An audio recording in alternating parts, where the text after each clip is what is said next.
ನಮಸ್ಕಾರ eDina.comಗೆ ಸ್ವಾಗತ. ನಾನು ಜಿಎಂ ಪವಿತ್ರ. ಮಹಾರಾಷ್ಟ್ರ ವಿಧಾನಸಭಾ ಚುನಾವಣೆಯ ಕಣ ದಿನದಿಂದ ದಿನಕ್ಕೆ ರಂಗೇರ್ತಾ ಇದೆ. ಇಲ್ಲಿ ಬಿಜೆಪಿ ಹಾಗೂ ಕಾಂಗ್ರೆಸ್ ಪಕ್ಷಗಳು ಮೈತ್ರಿ ಪಕ್ಷಗಳ ಜೊತೆಗೆ ಚುನಾವಣಾ ಅಖಾಡಕ್ಕೆ ಧುಮುಕಿದೆ. 5 ವರ್ಷದ ಅವಧಿಯಲ್ಲಿ 3 ಮುಖ್ಯಮಂತ್ರಿಗಳನ್ನ ಕಂಡಂತ ಮಹಾರಾಷ್ಟ್ರದಲ್ಲಿ ಈಗ ಚುನಾವಣಾ ಜ್ವರ ಹೆಚ್ಚಾಗಿ ಹೋಗ್ಬಿಟ್ಟಿದೆ. 1990ರ ನಂತರ ಸ್ವಂತ ಬಲದ ಮೇಲೆ ಸರ್ಕಾರ ರಚಿಸೋಕೆ ಆಗದೇನೆ ಪ್ರತಿಪಕ್ಷ ಸ್ಥಾನದಲ್ಲಿ ಕೂತಿರುವಂತಹ ಕಾಂಗ್ರೆಸ್ ಮಹಾವಿಕಾಸ್ ಅಘಾಡಿ ಒಕ್ಕೂಟ ಒಂದ್ ಕಡೆ ಆದ್ರೆ, ಶಿವಸೇನೆ ಎನ್ಸಿಪಿಯನ್ನ ಒಡೆದು ಅಧಿಕಾರ ಹಿಡಿದಿರುವಂತಹ ಬಿಜೆಪಿಯು ಮಹಾಯುತಿ ಒಕ್ಕೂಟದೊಂದಿಗೆ ಕಣಕ್ಕಿಳಿದಿದೆ. ಸೊ ಈ ಮಧ್ಯೆ ಶಿವಸೇನೆ ಮತ್ತು ಎನ್ಸಿಪಿ ಎರಡೂ ಬಣಗಳಾಗಿ ಒಡೆದು ಹೋಗಿದ್ದು ಅಸಲಿ ನಾಯಕ ಯಾರು, ನಕಲಿ ನಾಯಕ ಯಾರು ಅನ್ನೋ ಪ್ರಶ್ನೆಗೆ ಉತ್ತರ ಸಿಗೋ ಕಾಲ ಈಗ ಸನಿಹ ಆಗಿದೆ. ಎರಡೂ ಒಕ್ಕೂಟಗಳಿಗೆ ಪ್ರತಿ ಕ್ಷೇತ್ರವೂ ಸಹ ಪ್ರತಿಷ್ಠೆಯ ಕಣ. ಸೊ ಇವತ್ತಿನ ಈ ವಿಡಿಯೋದಲ್ಲಿ ಮಹಾರಾಷ್ಟ್ರ ಚುನಾವಣೆ ಬಗ್ಗೆ, ಒಕ್ಕೂಟಗಳು ಮಾಡ್ಕೊಂಡಿರುವಂತಹ ಪ್ಲಾನ್ಸ್ಗಳ ಬಗ್ಗೆ, ಮಹಾಯುತಿ ಹಾಗೂ ಮಹಾವಿಕಾಸ್ ಅಘಾಡಿ ಪಕ್ಷಗಳ ಮೈನಸ್ ಪಾಯಿಂಟ್ಗಳೇನು ಅನ್ನೋದ್ರ ಬಗ್ಗೆ, ಮಹಾಯುತಿ ಹಾಗೂ ಮಹಾವಿಕಾಸ್ ಅಘಾಡಿ ಪಕ್ಷಗಳ ಪ್ರಣಾಳಿಕೆಯಲ್ಲಿ ಏನೇನಿದೆ ಅನ್ನೋ ಬಗ್ಗೆ, ಬಿಜೆಪಿಯ ಮಹಾಯುತಿ 2019ರ ಮಹಾರಾಷ್ಟ್ರ ಎಲೆಕ್ಷನ್ ಅಲ್ಲಿ ನೀಡಿದಂತ ಭರವಸೆಗಳನ್ನ ಈಡೇರಿಸುವಲ್ಲಿ ಸೋತಿದ್ ಹೇಗೆ ಅನ್ನೋ ಬಗ್ಗೆ ಈ ವಿಡಿಯೋದಲ್ಲಿ ಚರ್ಚೆ ಮಾಡ್ತಾ ಹೋಗೋಣ. ಅದಕ್ಕೂ ಮೊದಲು ನೀವಿನ್ನು ನಮ್ಮ ಚಾನಲ್ಗೆ ಸಬ್ಸ್ಕ್ರೈಬ್ ಆಗಿಲ್ಲ ಅಂತಂದ್ರೆ ಈ ಕೂಡಲೇ ಸಬ್ಸ್ಕ್ರೈಬ್ ಮಾಡ್ಕೊಳ್ಳಿ. ಹಾಗೆ ಪಕ್ಕದಲ್ಲಿರುವಂತಹ ಬೆಲ್ ಐಕಾನ್ ಕ್ಲಿಕ್ ಮಾಡೋದನ್ನ ಯಾವುದೇ ಕಾರಣಕ್ಕೂ ಮರಿಬೇಡಿ. ನಾವು ಯಾಕೆ ಎಲ್ಲಾ ವಿಡಿಯೋದಲ್ಲಿ ಸಬ್ಸ್ಕ್ರೈಬ್ ಮಾಡಿ ಅಂತ ಕೇಳ್ತಾ ಇದೀವಿ ಅಂತಂದ್ರೆ, ನಮ್ಮ ಪ್ರೀತಿಯ ವೀಕ್ಷಕರಲ್ಲಿ ಸುಮಾರು ಒಂದು 75% ಜನ ನಮ್ಮ ಚಾನೆಲ್ ಅನ್ನ ಸಬ್ಸ್ಕ್ರೈಬ್ ಮಾಡದೇನೆ ನೋಡ್ತಿದ್ದಾರೆ. ಸೊ ಈ ವಿಡಿಯೋನವನ್ನ ಕಂಟಿನ್ಯೂ ಮಾಡೋಕ್ಕಿಂತ ಮೊದಲು ನಮ್ಮ ಚಾನೆಲ್ಗೆ ಸಬ್ಸ್ಕ್ರೈಬ್ ಮಾಡೋದನ್ನ ಮರಿಬೇಡಿ. ಈಗ ಮಹಾರಾಷ್ಟ್ರ ಎಲೆಕ್ಷನ್ ಕಡೆಗೆ ಹೋಗೋಣ. ಮಹಾರಾಷ್ಟ್ರ ರಾಜಕೀಯ ಅನೇಕ ವರ್ಷಗಳಿಂದ ನೈತಿಕತೆಯ ಅಧಪತನವನ್ನ ಕಂಡಿದೆ. ಬಹುಶಃ ದೇಶದಲ್ಲೇ ಪ್ರಥಮ ಬಾರಿಗೆ ಬೆಳಿಗ್ಗೆ 5 ಗಂಟೆಗೆ ಬಿಜೆಪಿಯ ದೇವೇಂದ್ರ ಫಡ್ನವೀಸ್ ಅವರನ್ನ ತರಾತುರಿಯಲ್ಲಿ ಮುಖ್ಯಮಂತ್ರಿಯನ್ನಾಗಿ ನೇಮಿಸಿ ರಾಜಭವನದಲ್ಲಿ ಪ್ರಮಾಣ ವಚನ ಬೋಧಿಸಲಾಯಿತು. ಒಟ್ಟು ಈ 5 ವರ್ಷದಲ್ಲಿ ಮಹಾರಾಷ್ಟ್ರ ಕಂಡದ್ದು 3 ಮುಖ್ಯಮಂತ್ರಿಗಳು, 5 ಉಪಮುಖ್ಯಮಂತ್ರಿಗಳು, 3 ವಿರೋಧ ಪಕ್ಷದ ನಾಯಕರು, 2 ವಿಧಾನಸಭಾ ಅಧ್ಯಕ್ಷರು. ಅಷ್ಟೇ ಅಲ್ಲ, 3 ರಾಜ್ಯಪಾಲರನ್ನು ಕೂಡ ಮಹಾರಾಷ್ಟ್ರ ನೋಡಿದೆ. ಸೊ ಒಬ್ಬ ನೇತಾರ ಅಜಿತ್ ಪವಾರ್ 2 ಬಾರಿ ವಿರೋಧ ಪಕ್ಷದ ನಾಯಕ ಹಾಗೂ 3 ಬಾರಿ ಉಪಮುಖ್ಯಮಂತ್ರಿ ಆದ್ರೆ, ಇನ್ನೊಬ್ಬ ಮುಖಂಡ ಫಡ್ನವೀಸ್ ಮುಖ್ಯಮಂತ್ರಿಯಾದ ನಂತರ ಉಪಮುಖ್ಯಮಂತ್ರಿ ಆದವರು. ಸೊ ಫಡ್ನವೀಸ್ ಈ 5 ವರ್ಷಗಳಲ್ಲಿ ಮೊದಲ ಮುಖ್ಯಮಂತ್ರಿಯಾಗಿ ಅಧಿಕಾರದಲ್ಲಿ ಇದ್ದದ್ದು ಬರೀ 80 ಗಂಟೆ ಮಾತ್ರ. ಇಷ್ಟೇ ಅಲ್ಲ, 2 ಪ್ರಮುಖ ಪ್ರಾದೇಶಿಕ ಪಕ್ಷಗಳು 2022ರಲ್ಲಿ ಹೋಳಾಗಿ ಬಿಜೆಪಿ ಜೊತೆಗೆ ಸೇರಿ ಸರ್ಕಾರವನ್ನೇ ರಚನೆ ಮಾಡಿಬಿಟ್ರು. ಸೊ ಈ ಎಲ್ಲಾ ಬೆಳವಣಿಗೆಗಳನ್ನ ನೋಡಿದ್ರೆ ಮಹಾರಾಷ್ಟ್ರದಲ್ಲಿ ರಾಜಕೀಯ ತಲೆಕೆಳಗಾಗಿದೆ ಅನ್ನೋದಂತೂ ಸತ್ಯ. ಮಹಾರಾಷ್ಟ್ರದಲ್ಲಿ 2019ರ ವಿಧಾನಸಭಾ ಚುನಾವಣೆ ನಂತರ 2 ಪಕ್ಷಗಳ ಪ್ರಮುಖ ವಿಭಜನೆ ಆಗಿ ಹೋಗ್ಬಿಟ್ಟಿದೆ. ಸೊ ಈ ರೀತಿ ವಿಭಜನೆಯಾಗಿ ಬಣಗಳಾಗಿ ಗುರುತಿಸಿಕೊಂಡಿರುವಂತಹ 2 ಪಕ್ಷಗಳು ಇದೇ ಮೊದಲ ಬಾರಿಗೆ ಚುನಾವಣೆಯನ್ನು ಎದುರಿಸ್ತಾ ಇದೆ. ಮಹಾರಾಷ್ಟ್ರದಲ್ಲಿ ಶಿವಸೇನಾ ಹಾಗೂ ನ್ಯಾಷನಲಿಸ್ಟ್ ಕಾಂಗ್ರೆಸ್ ಪಕ್ಷಗಳು ವಿಭಜನೆ ಆಗಿರೋದು. ಈ 2 ಪಕ್ಷಗಳು ವಿಭಜನೆ ಆದ್ಮೇಲೆ ಒಂದ್ ಬಣ ಮಹಾವಿಕಾಸ್ ಅಘಾಡಿಯಲ್ಲಿ, ಇನ್ನೊಂದ್ ಬಣ ಮಹಾಯುತಿಯ ಜೊತೆಗೆ ಮೈತ್ರಿ ಮಾಡ್ಕೊಂಡಿದೆ. ಮಹಾರಾಷ್ಟ್ರದ 2024ರ ವಿಧಾನಸಭಾ ಚುನಾವಣೆ ದೇಶದಾದ್ಯಂತ ಈಗ ಕುತೂಹಲಕ್ಕೆ ಇದೇ ಕಾರಣಕ್ಕೆ ಕಾರಣ ಆಗಿರೋದು. ಸೊ 288 ಸದಸ್ಯ ಬಲದ ಮಹಾರಾಷ್ಟ್ರ ವಿಧಾನಸಭೆಗೆ ನವೆಂಬರ್ 20ಕ್ಕೆ ಒಂದೇ ಹಂತದಲ್ಲಿ ಮತದಾನ ನಡೆಯುತ್ತೆ. ನವೆಂಬರ್ 23ಕ್ಕೆ ಫಲಿತಾಂಶ ಘೋಷಣೆ ಆಗುತ್ತೆ. ಮ್ಯಾಜಿಕ್ ಸಂಖ್ಯೆ 145. ಸದ್ಯ ಮಹಾರಾಷ್ಟ್ರದಲ್ಲಿ ಬಿಜೆಪಿ ನೇತೃತ್ವದ ಮಹಾಯುತಿ ಮೈತ್ರಿಕೂಟದ ಸರ್ಕಾರ ಅಧಿಕಾರದಲ್ಲಿದೆ. ಶಿವಸೇನೆಯ ಏಕನಾಥ್ ಶಿಂಧೆ ಮುಖ್ಯಮಂತ್ರಿಯಾಗಿ ಕಾರ್ಯನಿರ್ವಹಿಸ್ತಾ ಇದ್ದಾರೆ. ಇನ್ನು ಮಹಾರಾಷ್ಟ್ರದಲ್ಲಿ ಭಾರತದ ಚುನಾವಣಾ ಆಯೋಗವು ಒದಗಿಸಿದಂತ ಒಂದು ಮಾಹಿತಿ ಪ್ರಕಾರ ಒಟ್ಟು 9,85,85,765 ಮತದಾರರಿದ್ದಾರೆ. ಇದರಲ್ಲಿ 20,93,206 ಯುವ ಮತದಾರರು, ಒಟ್ಟು 12,43,122 ಅಂಗವಿಕಲ ಮತದಾರರಿದ್ದಾರೆ. ಇವರು ತಮ್ಮ ಹಕ್ಕನ್ನು ಚಲಾಯಿಸೋಕೆ ಈಗ ಸಜ್ಜಾಗಿದ್ದಾರೆ. ಅಷ್ಟೇ ಅಲ್ಲ, 2019ರ ಮತದಾರರ ಡೇಟಾವನ್ನ ನೋಡಿದ್ರೆ ರಾಯಗಢ ಜಿಲ್ಲೆಯ ಪನ್ವೇಲ್ 2019ರಲ್ಲಿ ಒಟ್ಟು 5,39,357 ಮತದಾರರನ್ನ ಪಡೆದು ಅತಿ ಹೆಚ್ಚು ಮತದಾರರು ಹೊಂದಿದ ಕ್ಷೇತ್ರ ಅಂತ ಇತ್ತು. ನೆಕ್ಸ್ಟ್ ಸಿಂಧುದುರ್ಗ ಜಿಲ್ಲೆಯ ಕುಡಾಲ್ ಕ್ಷೇತ್ರದಲ್ಲಿ 2,13,829 ಮತದಾರರಿದ್ದು ಇದು ಅತ್ಯಂತ ಕಡಿಮೆ ಮತದಾರ ಇರುವಂತ ಕ್ಷೇತ್ರ ಅಂತ ಕರೆಸ್ಕೊಂಡಿತ್ತು. 2019ರ ಚುನಾವಣೆಗೆ ಈ ಬಾರಿ ಹೋಲಿಸಿದ್ರೆ ಮಹಾರಾಷ್ಟ್ರದಲ್ಲಿ ನೋಂದಾಯಿತ ಮತದಾರರ ಸಂಖ್ಯೆ ಸುಮಾರು 70 ಲಕ್ಷ ಹೆಚ್ಚಾಗಿದೆ ಅನ್ನೋ ಮಾಹಿತಿ ಕೂಡ ಇದೆ. ರಾಜ್ಯದ ಒಟ್ಟು ಜನಸಂಖ್ಯೆಯ 11.5% ಜನ ಮುಸ್ಲಿಂ ಜನಸಂಖ್ಯೆನೇ ಇದೆ. ಹೀಗೆ ಮುನ್ನೋಡ್ತಾ ಹೋದ ಹಾಗೆ ಶಿವಸೇನೆ ಹೋಳಾದ ನಂತರ 2ನೇ ಚುನಾವಣೆ ಇದಾಗಿರೋದು. ಸೊ ಲೋಕಸಭಾ ಚುನಾವಣೆಯಲ್ಲಿ ಮುಂಬೈ ದಕ್ಷಿಣ, ದಕ್ಷಿಣ ಮಧ್ಯ ಹಾಗೂ ಪಶ್ಚಿಮ ಕ್ಷೇತ್ರಗಳಲ್ಲಿ ಶಿಂಧೆ ಬಣದ ಶಿವಸೇನೆ ಕೇವಲ 1 ಕ್ಷೇತ್ರದಲ್ಲಿ ಅಷ್ಟೇ ಗೆಲುವನ್ನ ಸಾಧಿಸಿರೋದು. ಇನ್ನು ಈ ಬಾರಿಯ ವಿಧಾನಸಭಾ ಚುನಾವಣೆಯಲ್ಲಿ ಮುಂಬೈನ 10, ಪುಣೆಯ 2 ಹಾಗೂ ಕಲ್ಯಾಣ್ ಭಾಗದ 3 ಕ್ಷೇತ್ರ ಸೇರಿದಂತೆ 47 ಕಡೆ ಉದ್ಧವ್ ಮತ್ತು ಏಕನಾಥ್ ಶಿಂದೆ ಬಣದ ನಡುವೆ ನೇರ ಹಣಾಹಣಿ ಇದೆ. ಸೊ ಕೋಪ್ರಿ, ಪಾಂಚ್ ಕಾಪಡಿ ಮತ್ತು ವರ್ಲಿ ಕ್ಷೇತ್ರಗಳು ಭಾರಿ ಜಿದ್ದಾಜಿದ್ದಿಗೆ ಸಾಕ್ಷಿಯಾಗತ್ತೆ. ಯಾಕಂದ್ರೆ ಕೋಪ್ರಿ, ಪಾಂಚ್ ಕಾಪಡಿಯಲ್ಲಿ ಸಿಎಂ ಏಕನಾಥ್ ಶಿಂದೆ ಹಾಗೂ ಆನಂದ್ ಧಿಗೆ ಮೊಮ್ಮಗ ಕೇದಾರ್ ಧಿಗೆ ಮತ್ತು ವರ್ಲಿಯಲ್ಲಿ ಆದಿತ್ಯ ಠಾಕ್ರೆ ಎದುರು ಮಿಲಿಂದ್ ದೇವ್ಡಾ ಸ್ಪರ್ಧಿಸ್ತಾ ಇದ್ದಾರೆ. ಇಷ್ಟೇ ಅಲ್ಲ, Byculla, Mahim, Jogeshwari east, Magathane, Kurla, Vikhroli, Dindoshi, Chembur, Andheri, east Bhandup, Sewri, Ambernath, Kalyan west, Bhiwandi ಗ್ರಾಮೀಣ, ಕಲ್ಯಾಣ್ ಗ್ರಾಮೀಣ ಮತ್ತು ಓವಳಾ ಮಾರ್ಜಿವಾಡ ಈ ಕ್ಷೇತ್ರಗಳು ರೋಚಕ ಸೆಣಸಿಗೆ ಸಾಕ್ಷಿಯಾಗತ್ತೆ. ಮಾಹಿಮ್ನಿಂದ ಮಹಾರಾಷ್ಟ್ರ ನವನಿರ್ಮಾಣ ಸೇನಾದ ರಾಜ ಠಾಕ್ರೆ ಪುತ್ರ ಅಮಿತ್ ಠಾಕ್ರೆ ಕೂಡ ಸ್ಪರ್ಧಿಸಿದ್ದಾರೆ. ಇನ್ನು ಎನ್ಸಿಪಿ ಎರಡು ಬಣಗಳು ಕೂಡ ಪರಸ್ಪರ 36 ಕಡೆ ನೇರ ಮುಖಾಮುಖಿಯಾಗತ್ತೆ. ಅಜಿತ್ ಪವಾರ್ ತನ್ನ ಬಣದ 35 ಹಾಲಿ ಶಾಸಕರನ್ನೇ ಕಣಕ್ಕಿಳಿಸಿದ್ದು, ಅತ್ತ ಶರದ್ ಪವಾರ್ ಕೂಡ 15 ಹಾಲಿ ಶಾಸಕರಿಗೆ ಟಿಕೆಟ್ ಕೊಟ್ಟಿದ್ದಾರೆ. ಎನ್ಸಿಪಿ ವರ್ಸಸ್ ಎನ್ಸಿಪಿ ಸೆಣಸಾಟದ ಕೇಂದ್ರ ಬಿಂದು ಬಾರಾಮತಿ ಕ್ಷೇತ್ರ. ಇಲ್ಲಿ ಡಿಸಿಎಂ ಅಜಿತ್ ಪವಾರ್ ಎದುರು ಶರದ್ ಪವಾರ್ ಮೊಮ್ಮಗ ಯುಗೇಂದ್ರ ಪವಾರ್ ಸ್ಪರ್ಧಿಸುವ ಮೂಲಕ ಗಮನ ಸೆಳೆದಿದ್ದಾರೆ. ಸೊ ಲೋಕಸಭಾ ಚುನಾವಣೆಯಲ್ಲಿ ಶರದ್ ಪವಾರ್ ಬಣ ಈ ಭಾಗದಲ್ಲಿ 7 ಸೀಟು ಗೆಲ್ಲುವ ಮೂಲಕ ತನ್ನ ಪ್ರಾಬಲ್ಯವನ್ನ ಸಾಬೀತುಪಡಿಸಿತ್ತು. ಸೊ ಅಜಿತ್ ಪವಾರ್ ಕೇವಲ 1 ಸೀಟ್ ಮಾತ್ರ ಗೆಲ್ಲುವಲ್ಲಿ ಯಶಸ್ವಿಯಾಗಿದ್ರು. ಹೀಗಾಗಿ ಅಜಿತ್ ಪವಾರ್ಗೆ ಈ ಬಾರಿಯ ಸ್ಪರ್ಧೆ ಅಷ್ಟು ಸಲೀಸಲ್ಲ ಅನ್ನೋದು ಮಾತ್ರ ಸ್ಪಷ್ಟ. ಪ್ರತಿ ಬಾರಿ ಶರದ್ ಪವಾರ್ ಕುಟುಂಬದ ಜೊತೆಗೆ ದೀಪಾವಳಿ ಆಚರಿಸ್ತಾ ಇದ್ದಂತಹ ಅಜಿತ್ ಪವಾರ್ ಈ ಬಾರಿ ಕಾಟೇವಾಡಿಯಲ್ಲಿ ಪ್ರತ್ಯೇಕವಾಗಿ ಹಬ್ಬವನ್ನ ಆಚರಿಸಿದ್ದಾರೆ. ಅಷ್ಟೇ ಅಲ್ಲ, ಕಳೆದ ಬಾರಿ ದೊಡ್ಡ ಸಾಹೇಬ್ರಿಗೆ ಆಶೀರ್ವಾದ ಮಾಡಿದ್ರಿ, ಈ ಬಾರಿ ನನಗೆ ಆಶೀರ್ವಾದ ಮಾಡಿ ಅಂತ ಅಜಿತ್ ಪವಾರ್ ಕೋರಿದ್ದಾರೆ. ಜಾತ್ಯತೀತ ಮತಗಳು ಚದುರದಂತೆ ನೀತಿ ಹಣದಿರುವಂತಹ ಶರದ್ ಪವಾರ್ ಸಕ್ಕರೆ ಕಾರ್ಖಾನೆ ಮಾಲೀಕರ ಬೆಂಬಲ ಸಿಗುವಂತಹ ವಿಶ್ವಾಸದಲ್ಲಿ ಇದ್ದಾರೆ. ವಸಂತ ದಾದಾರ ಗರಡಿಯಲ್ಲಿ ಪಳಗಿದ ಅನುಭವದಿಂದ ಹೆಣೆದ ತಂತ್ರಗಾರಿಕೆ ಫಲಿಸಲಿದೆ ಅನ್ನೋ ವಿಶ್ವಾಸ ಶರದ್ ಪವಾರ್ ಅವರದು. ಸೊ ಈ ಮಧ್ಯೆ ಶರದ್ ಪವಾರ್ ಎನ್ಸಿಪಿಗೆ ಗಡಿಯಾರ ಚಿಹ್ನೆ ಕೈತಪ್ಪಿರೋ ವಿಚಾರವೂ ಸಹ ಇಲ್ಲಿ ಕೌತುಕ ವಿಷಯವಾಗಿದೆ.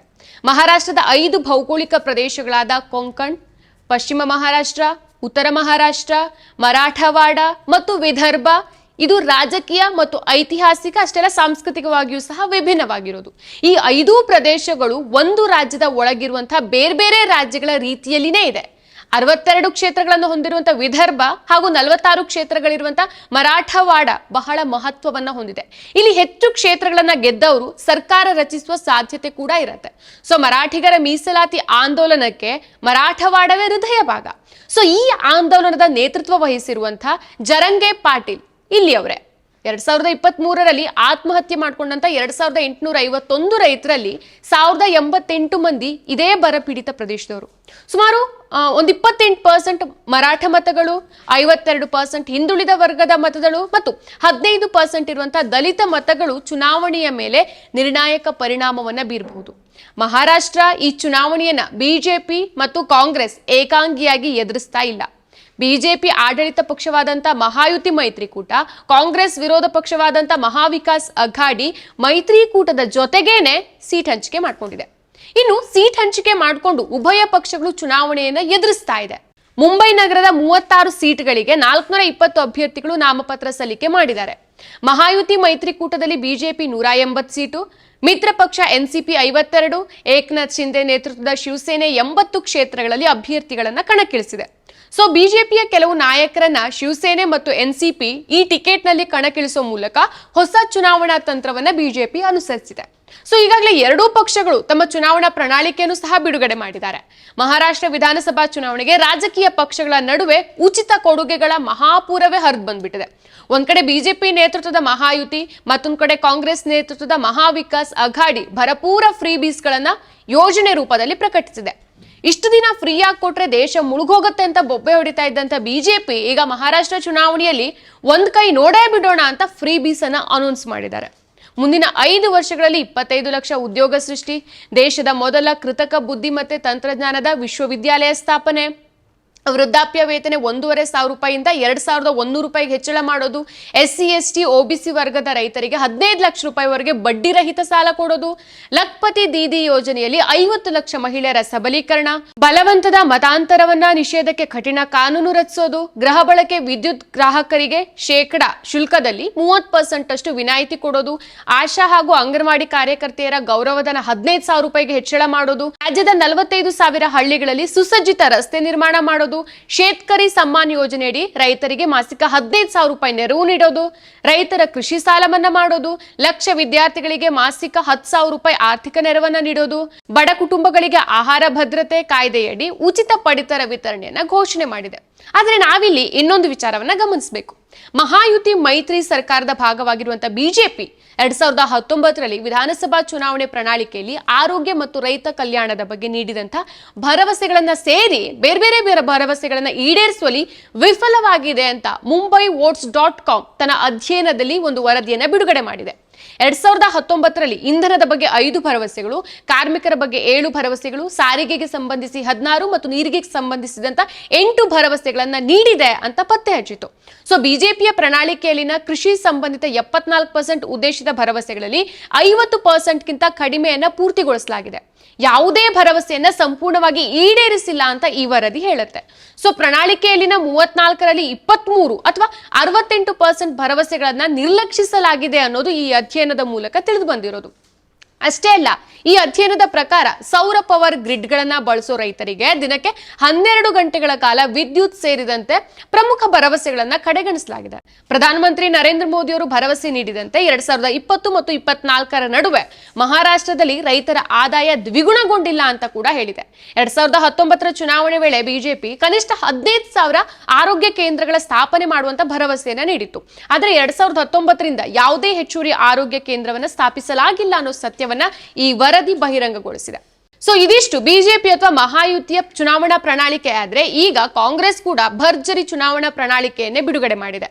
ಇದರಲ್ಲಿ ಪ್ರಮುಖವಾಗಿ ಮಹಾರಾಷ್ಟ್ರದ ಪ್ರಧಾನ ಕ್ಷೇತ್ರವಾದ ಕೃಷಿ ಇದೆ. ಅಷ್ಟೇ ಅಲ್ಲ, ಗ್ರಾಮೀಣಾಭಿವೃದ್ಧಿ, ಕೈಗಾರಿಕೆ ಮತ್ತು ಉದ್ಯೋಗ, ನಗರಾಭಿವೃದ್ಧಿ, ಪರಿಸರ ಹಾಗೂ ಸಾರ್ವಜನಿಕ ಕಲ್ಯಾಣ ವಿಷಯಗಳನ್ನ ಪ್ರಧಾನವಾಗಿ ಇವರು ಪಾಯಿಂಟ್ ಔಟ್ ಮಾಡಿದ್ದಾರೆ. ಮಹಿಳೆಯರಿಗೆ ತಿಂಗಳಿಗೆ 3,000 ರೂಪಾಯಿ ನೆರವು ನೀಡೋದು, ರಾಜ್ಯ ಸಾರಿಗೆ ಸಂಸ್ಥೆ ಬಸ್ಗಳಲ್ಲಿ ಮಹಿಳೆಯರಿಗೆ ಉಚಿತ ಪ್ರಯಾಣ ನೀಡೋದು, ರಾಜ್ಯದ ಜನರ ಸಾಮಾಜಿಕ ಆರ್ಥಿಕ ಸ್ಥಿತಿಗತಿಯನ್ನು ಅರಿಯೋಗೆ ಜಾತಿಗಣತಿ ಮಾಡಿಸೋದು, ಎಲ್ಲರಿಗೂ ಸಮಾನ ಮೀಸಲು ಕಲ್ಪಿಸೋಕೆ 50% ಅಷ್ಟು ಮೀಸಲು ಮಿತಿಯನ್ನ ತೆರವು ಮಾಡೋದು, ಸೊ ವರ್ಷಕ್ಕೆ 6 ಸಿಲಿಂಡರ್ 500 ರೂಪಾಯಿಗಳಿಗೆ ವಿತರಣೆ ಮಾಡೋದು, ಗರ್ಭಕಂಠ ಕ್ಯಾನ್ಸರ್ ತಡೆಗಟ್ಟೋಕೆ 9 ರಿಂದ 16 ವಯಸ್ಸಿನ ಯುವತಿಯರಿಗೆ ಉಚಿತ ಲಸಿಕೆ ನೀಡೋದು, ರಾಜ್ಯದ ನಾಗರಿಕರಿಗೆ 25 ಲಕ್ಷದವರೆಗೆ ಆರೋಗ್ಯ ವಿಮೆ ಮಾಡಿಸೋದು, ರೈತರ 3 ಲಕ್ಷದ ರೂಪಾಯಿವರೆಗಿನ ಸಾಲ ಮನ್ನಾವನ್ನ ಮಾಡೋದು, ಸಕಾಲದಲ್ಲಿ ಸಾಲ ಪಾವತಿಸಿದಂತಹ ರೈತರಿಗೆ 50,000 ರೂಪಾಯಿ ಪ್ರೋತ್ಸಾಹ ಧನ, ಮಹಿಳೆಯರ ಆರ್ಥಿಕ ಸಬಲೀಕರಣಕ್ಕೆ ಪ್ರತ್ಯೇಕ ಮಹಿಳಾ ಕೈಗಾರಿಕಾ ವಲಯ ಸ್ಥಾಪನೆ ಮಾಡೋದು, ಸರ್ಕಾರಿ ಇಲಾಖೆಗಳಲ್ಲಿ ಖಾಲಿ ಇರುವಂತಹ 25,000 ಹುದ್ದೆಗಳನ್ನ ಭರ್ತಿ ಮಾಡೋದು, ಗುತ್ತಿಗೆ ನೌಕರರನ್ನ ಕಾಯಂ ಮಾಡೋದು, 300 ಯೂನಿಟ್ ಒಳಗಿನ ವಿದ್ಯುತ್ ಬಳಸಿದ ಕುಟುಂಬಕ್ಕೆ 100 ಯೂನಿಟ್ ವಿದ್ಯುತ್ ಅನ್ನ ಉಚಿತವಾಗಿ ನೀಡೋದು, ಇನ್ನು ಕೊನೆಯದು ಟೊಮೆಟೊ ಈರುಳ್ಳಿ ಬೆಳೆಗಳಿಗೆ ಸೂಕ್ತ ಒಂದು ಬೆಂಬಲ ಬೆಲೆಯನ್ನ ನೀಡೋದಾಗಿ ಭರವಸೆಯನ್ನ ಮಹಾ ವಿಕಾಸ್ ಅಘಾಡಿ ನೀಡಿದೆ. ಸೊ ಇಲ್ಲಿ ಮತ್ತೊಂದು ವಿಚಾರವನ್ನ ಗಮನಿಸಬೇಕು. ಮಹಾಯುತಿಗೆ ಇಲ್ಲಿ ಏನೆಲ್ಲ ಮೈನಸ್ ಪಾಯಿಂಟ್ಸ್ ಇದೆ ಅಂತ. ಆಡಳಿತ ವಿರೋಧಿ ಅಲೆ ಎದ್ದಿರೋದು. ಮಹಾರಾಷ್ಟ್ರದ ಚುನಾವಣೆಯಲ್ಲಿ ಮುಸ್ಲಿಂ ಮತಗಳು ಈ ಬಾರಿ ಹಿಂದೆಂದಿಗಿಂತಲೂ ನಿರ್ಣಾಯಕ ಪಾತ್ರವನ್ನು ವಹಿಸುತ್ತೆ. 38 ಕ್ಷೇತ್ರಗಳಲ್ಲಿ 20% ಮತ್ತು 9 ಕ್ಷೇತ್ರಗಳಲ್ಲಿ 40ಕ್ಕಿಂತ ಅಧಿಕ ಜನಸಂಖ್ಯೆ ಹೊಂದಿರುವಂತಹ ಈ ಸಮುದಾಯದ ಮತಗಳು ಇಲ್ಲಿ ಪ್ರಮುಖ ಪಾತ್ರವನ್ನ ವಹಿಸುತ್ತೆ. 1999ರಲ್ಲಿ 13 ಜನ ಮುಸ್ಲಿಂ ಸಮುದಾಯದ ಶಾಸಕರಾಗಿದ್ದು ಬಿಟ್ರೆ ಈವರೆಗೆ ಇವರಿಗೆ ಸಿಕ್ಕ ಪ್ರಾತಿನಿಧ್ಯ ಅಷ್ಟಕ್ಕಷ್ಟೇ. 2019ರಲ್ಲಿ 10 ಶಾಸಕರು ಆಯ್ಕೆಯಾಗಿದ್ರು. ದ್ವೇಷ ಹಾಗೂ ಪ್ರಚೋದನಕಾರಿ ಭಾಷಣ ಹಾಗೂ ಗಲಭೆಗಳಿಂದ ಭಯಭೀತಗೊಂಡಿರುವಂತಹ ಈ ಸಮುದಾಯದಲ್ಲಿ ಅಸುರಕ್ಷತೆಯ ಆತಂಕ ಕಾಡ್ತಾ ಇದೆ. ಇದೇ ವೇಳೆ ಬಿಜೆಪಿಯ ರಾಜಕೀಯ ಧ್ರುವೀಕರಣ ವಿರುದ್ಧವೂ ಸಹ ಈ ಸಮುದಾಯಕ್ಕೆ ಅಸಮಾಧಾನ ಇದೆ. ಮರಾಠವಾಡ ಮತ್ತು ಪಶ್ಚಿಮ ಮಹಾರಾಷ್ಟ್ರದಲ್ಲಿ 12ರಿಂದ 16ರಷ್ಟಿರುವಂತಹ ಮರಾಠಿಗರು 104 ಕ್ಷೇತ್ರಗಳಲ್ಲಿ ನಿರ್ಣಾಯಕ ಪಾತ್ರವನ್ನು ವಹಿಸ್ತಾರೆ. ಇವರು ಮಹಾಯುತಿಯಿಂದ ಮುನಿಸ್ಕೊಂಡಿದ್ದು. ಇದಕ್ಕೆ ಪ್ರತಿಯಾಗಿ ಬಿಜೆಪಿ ಮಾಧವ, ಹಿಂದುಳಿದ ಮಾಳಿ, ಕುರುಬರು ಮತ್ತು ವಂಜಾರಿ ಜನಾಂಗದ ಮತಗಳ ಮೇಲೆ ಹೆಚ್ಚು ಲಕ್ಷ್ಯವನ್ನ ಕೇಂದ್ರೀಕರಣಗೊಳಿಸಿದೆ. ಕೃಷಿ ಹಾಗೂ ಗ್ರಾಮೀಣ ಪ್ರದೇಶಗಳ ಕಡೆಗಣನೆಯಿಂದಾಗಿ ಬಿಜೆಪಿಗೆ ಈ ಭಾಗದಲ್ಲಿ ಈ ಬಾರಿ ಹಿನ್ನಡೆ ಆಗಬಹುದು. ಲೋಕಸಭಾ ಚುನಾವಣೆಯಲ್ಲಿ ಕಳಪೆ ಪ್ರದರ್ಶನ ನೀಡಿರೋದು, ಕೆಲ ಯೋಜನೆಗಳ ಬಗ್ಗೆ ಜನರಿಗೆ ಈಗಲೂ ಸಹ ಅಸಮಾಧಾನ ಇದೆ. ಮರಾಠ, ದಲಿತರು, ಬುಡಕಟ್ಟು ಹಾಗೂ ಕುರುಬ ಸಮಾಜ ಅಷ್ಟೇ ಅಲ್ಲ, ರೈತರಲ್ಲಿ ಅಸಮಾಧಾನ, ಆಡಳಿತ ಪಕ್ಷದ ಮೇಲೆ ವಿರೋಧ ಕೂಡ ಇದೆ. ಬಹುತೇಕ ಮೆಗಾ ಯೋಜನೆಗಳು ಈ ಬಾರಿ ಗುಜರಾತ್ಗೆ ಹೋಗಿರೋದು. ಅಷ್ಟೇ ಅಲ್ಲ, ಮಹಾರಾಷ್ಟ್ರದಲ್ಲಿ ನಿರುದ್ಯೋಗದ ಸಮಸ್ಯೆ ಕೂಡ ಚುನಾವಣೆಯ ಮುಖ್ಯ ವಿಷಯ ಆಗಿದೆ. ಆಕ್ಚುಲಿ ನಿರುದ್ಯೋಗದ ಸಮಸ್ಯೆ ಅನ್ನೋದು ಎಲ್ಲಾ ರಾಜ್ಯದ ಒಂದು ಮುಖ್ಯ ಸಮಸ್ಯೆಗಳಲ್ಲಿ ಒಂದಾಗಿದೆ. ನೀವೇ ಗಮನಿಸಿ, ದೇಶದ ಯಾವುದೇ ಮೂಲೆಯಲ್ಲಿ ಚುನಾವಣೆ ನಡೆದ್ರೂ ಸಹ ಫಸ್ಟ್ ಮುನ್ನೆಲೆಗೆ ಬರೋದು ಅಂತಂದ್ರೆ ನಿರುದ್ಯೋಗನೇ ಜಾಸ್ತಿ ಸೌಂಡ್ ಆಗ್ತದೆ. ಎನಿವೆ, ಇದಿಷ್ಟು ಮಹಾಯುತಿಗೆ ಇರುವಂತಹ ಮೈನಸ್ ಪಾಯಿಂಟ್ಗಳು. ಇನ್ನೊಂದು ದೊಡ್ಡ ವಿಚಾರ ಅಂತ ಅಂದ್ರೆ ಅದು ಶಿವಾಜಿ ಪ್ರತಿಮೆ. ಮಹಾರಾಷ್ಟ್ರದಲ್ಲಿ ಛತ್ರಪತಿ ಶಿವಾಜಿ ಮಹಾರಾಜರಿಗೆ ವಿಶೇಷ ಸ್ಥಾನ ಇದೆ. ರಾಜಕೀಯ ಸಾಮಾಜಿಕ ವಿಷಯಗಳ ಜೊತೆಗೆ ಛತ್ರಪತಿ ಶಿವಾಜಿ ಮಹಾರಾಜರ ಬಗ್ಗೆ ಚರ್ಚೆಯಾಗುವುದು ಸಹ ಇದೆ. ಸೊ ಈ ಬಾರಿ ಛತ್ರಪತಿ ಶಿವಾಜಿ ಮಹಾರಾಜರ ವಿಷಯ ಪ್ರಧಾನವಾಗಿ ಚರ್ಚೆ ಆಗ್ತಾ ಇದೆ. ಆದ್ರೆ ಈ ಬಾರಿ ಚರ್ಚೆ ಆಗ್ತಾ ಇರೋದು ಪ್ರತಿಮೆ ಕುಸಿತದ ಬಗ್ಗೆ. ಮಹಾರಾಷ್ಟ್ರದಲ್ಲಿ 35 ಅಡಿ ಎತ್ತರದ ಬೃಹತ್ ಶಿವಾಜಿ ಮಹಾರಾಜರ ಪ್ರತಿಮೆಯನ್ನ ನಿರ್ಮಾಣ ಮಾಡಲಾಗಿತ್ತು. ಸೊ ಈ ಪ್ರತಿಮೆಯನ್ನ ಪ್ರಧಾನಿ ನರೇಂದ್ರ ಮೋದಿ ಅವರೇ ಉದ್ಘಾಟನೆ ಮಾಡಿದ್ರು. ಆದ್ರೆ 1 ವರ್ಷನೂ ಆಗಿರಲಿಲ್ಲ ಈ ಪ್ರತಿಮೆ ನೆಲಕಚ್ಚತ್ತೆ. ಮಹಾರಾಷ್ಟ್ರದ ಸಿಂಧುದುರ್ಗ ಜಿಲ್ಲೆಯಲ್ಲಿರುವಂತಹ ರಾಜ್ಕೋಟ್ನಲ್ಲಿ 35 ಅಡಿ ಎತ್ತರದ ಛತ್ರಪತಿ ಶಿವಾಜಿ ಮಹಾರಾಜರ ಪ್ರತಿಮೆಯನ್ನ ನಿರ್ಮಾಣ ಮಾಡಿರೋದು. ಸೊ ಅಲ್ಲದೆ ಪ್ರಧಾನಿಯನ್ನ ನರೇಂದ್ರ ಮೋದಿ ಅವರೇ ಉದ್ಘಾಟನೆ ಕೂಡ ಮಾಡಿದ್ರು. ಆದ್ರೆ 1 ವರ್ಷದ ಒಳಗಾಗಿ ಇದು ಕುಸಿದೋಗ್ಬಿಟ್ಟಿತ್ತು. ಪ್ರತಿಮೆ ಕುಸಿತ ಕಂಡಿದ್ದು ಭಾರಿ ಆಕ್ರೋಶ ಸಹ ವ್ಯಕ್ತ ಆಗಿತ್ತು. ಸೊ ಈ ವಿಚಾರದಲ್ಲಿ ಮಹಾರಾಷ್ಟ್ರದಲ್ಲಿ ದೊಡ್ಡ ಮಟ್ಟದ ಪ್ರತಿಭಟನೆಗಳು ಕೂಡ ನಡೆದಿದೆ. ಸೊ ಶಿವಾಜಿ ಮಹಾರಾಜರ ಪ್ರತಿಮೆ ಇದೀಗ ಚುನಾವಣೆಗೆ ದೊಡ್ಡ ವಿಚಾರವಾಗಿರೋದು. ಈ ವರ್ಷದ ಲೋಕಸಭಾ ಚುನಾವಣೆಯು ಮಹಾಯುತಿ ಹಾಗೂ MVA ಮೈತ್ರಿಕೂಟ ಎದುರಿಸಿದ, MVA ಅಂತಂದ್ರೆ ಮಹಾ ವಿಕಾಸ್ ಅಘಾಡಿ ಎದುರಿಸಿದಂತಹ ಮೊದಲ ಚುನಾವಣೆ. ಇಲ್ಲಿ ಬಿಜೆಪಿ ಮತ್ತು ಅದರ ಮಿತ್ರ ಪಕ್ಷಗಳು ಹಿನ್ನಡೆ ಅನುಭವಿಸಿದ. ಸೊ ರಾಜ್ಯದ 48 ಕ್ಷೇತ್ರಗಳಲ್ಲಿ ಮಹಾ ವಿಕಾಸ್ ಅಘಾಡಿ 30 ಸ್ಥಾನಗಳನ್ನ ಗೆದ್ರೆ ಮಹಾಯುತಿ ಬರೀ 17 ಸ್ಥಾನಗಳನ್ನ ಗಳಿಸಿತ್ತು. ಆದ್ರೆ ಮತಗಳಿಕೆಯಲ್ಲಿ ಹೆಚ್ಚು ವ್ಯತ್ಯಾಸ ಏನಿರಲಿಲ್ಲ. MVA ಅಂದ್ರೆ ಮಹಾ ವಿಕಾಸ್ ಅಘಾಡಿಗೆ 43.71ರಷ್ಟು ಮತ ಸಿಕ್ಕಿದ್ರೆ ಮಹಾಯುತಿಗೆ 43.55 ಮತಗಳು ಸಿಕ್ಕಿತ್ತು. ಸೊ ಪಕ್ಷವಾರು ಮತಗಳಿಕೆಗೆ ಪ್ರಮಾಣವನ್ನ ಗಮನಿಸಿದ್ರೆ ಬಿಜೆಪಿ 28 ಸ್ಥಾನಗಳಲ್ಲಿ ಸ್ಪರ್ಧಿಸಿ ಎಲ್ಲಾ ಪಕ್ಷಗಳಿಗಿಂತ ಹೆಚ್ಚು ಎನಿಸಿದಂತ 26.2% ಮತಗಳನ್ನ ಗಳಿಸಿತ್ತು. ಹಾಗಾದ್ರೆ ಈ ಚುನಾವಣೆಯಲ್ಲೂ ಸಹ ಮಹಾಯುತಿ ಸೋಲನ್ನ ಅನುಭವಿಸತ್ತಾ? ಈ ಪ್ರಶ್ನೆಗೆ ಉತ್ತರ ಸುಲಭ ಇಲ್ಲ. ಯಾಕಂದ್ರೆ ಈಗಾಗಲೇ ನಾವು ಹರಿಯಾಣ ಎಲೆಕ್ಷನ್ ಅನ್ನು ನೋಡಿದ್ದೇವೆ. ಹರಿಯಾಣ ವಿಧಾನಸಭೆಯ ಅನಿರೀಕ್ಷಿತ ಫಲಿತಾಂಶದ ನಂತರ ಯಾವುದೇ ಲೆಕ್ಕಾಚಾರ ಈಗ ತಲೆ ಕೆಳಗಾಗಬಹುದು. ಲೋಕಸಭಾ ಚುನಾವಣೆಯ ಸೋಲಿನಿಂದ ಪಾಠ ಕಲಿತಂತಿರುವಂತ ಮಹಾಯುತಿ ಸಾಧ್ಯ ಆದಷ್ಟು ಎಚ್ಚರಿಕೆ ಹೆಜ್ಜೆಯನ್ನ ಇಡ್ತಾ ಇದೆ. 288 ಕ್ಷೇತ್ರಗಳಿಗೆ ಲಗ್ಗೆ ಇಟ್ಟಿರುವಂತಹ ಒಟ್ಟು 4136 ಉಮೇದುದಾರರು ರಾಜ್ಯದ 9.7 ಕೋಟಿ ಮತದಾರರ ಆಶೀರ್ವಾದವನ್ನ ಈಗ ಬೇಡ್ತಿದ್ದಾರೆ. ನೆಕ್ಸ್ಟ್ ನಾವು ನೋಡ್ಬೇಕಾಗಿರೋದು ಮಹಾ ವಿಕಾಸ್ ಅಘಾಡಿಯ ಮೈನಸ್ ಪಾಯಿಂಟ್ಗಳು ಏನಿದೆ ಅಂತ.